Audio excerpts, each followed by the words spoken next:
పిల్లడికి చంపాలి. ఏ పిల్లడు చంపిండు ఆ అమ్మాయిని, ఆ పిల్లడిని చంపాలి. ఎందుకన్నా వారు రేపు పొద్దున్న ఇంత పాప షాప్కి వెళ్ళడానికి భయపడుతుంది. ఆడపిల్లలంతా వాళ్ళకి చీప్ అయిపోయినారు.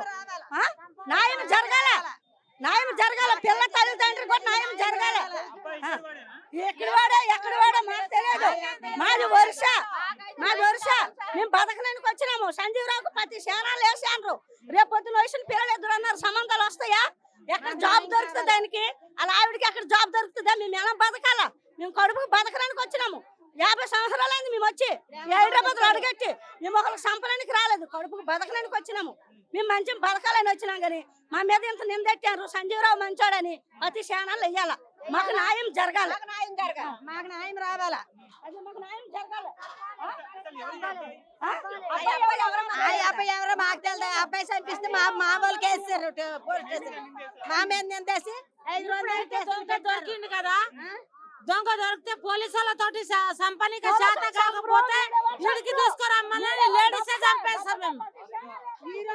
అందరికి ఆడపిల్లలు ఉన్నారు. ఈ రోజు ఆడపిల్లని చంపిండు, మళ్ళీ ఇంకో చంపుతాడు. అలాగే ఎంతమంది చంపుతాడు. ఆయన చంపాలా. ఇంకా జరగొద్దు, తప్పు జరగకూడదు. ఇంకోసారి తప్పు జరగద్దు. ఆయన చంపాలా, ఆయన చంపాలా. మా సంజయ్ పేరు మంచిగా రావాలి, మంచి పేరు రావాలా. అబ్బాయికి సొసైటీలో మంచి పేరు రావాలా. ఆయన మంచోడు, ఆయన ఎట్లా అంటాడు కాదు. ఈ ఏరియా మొత్తం అడగండి, ఆయన ఎట్లా అంటాడో చెప్తారు. మాకు తెలుసు, మాకు తెలుసు సార్. మా ఫ్యామిలీకి తెలుసు, మాకు తెలుసు, ఈ బస్తీలో తెలుసు.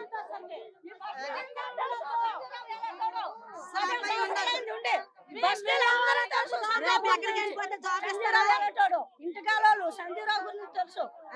ఇంటికాలు మంచి వాళ్ళు కాకపోతే ఇంటికాలు కాల్ చేస్తారు, చేపిస్తారు. రేపు ఎక్కడికైనా జాబ్ చేస్తారా సంజీవ్కి? జాబ్ ఎవరు సంజీవ్కి? ఫ్యామిలీ ఎలా బతకాలా? వాళ్ళ ఆవిడకి ఇస్తారా? పిల్లలు స్కూల్ పంపిస్తారు ఏమంటారు? నేను ఆయన అందరూ చేశాడు, మీరు వద్దంటారు. ఏం నిందలు పడాలి చెప్పండి ఒకసారి. ఎట్లా వస్తుంది సార్? రేపు సంబంధం రావాలంటే అమ్మాయికి మీ ఆయన అంతకుడు చంపారు, తిప్పినారు పోలీస్ స్టేషన్ అంట అంటారా అనరా? అది మాకు న్యాయం కావాలి, మాకు న్యాయం కావాలి సార్. ఇంట్లోకి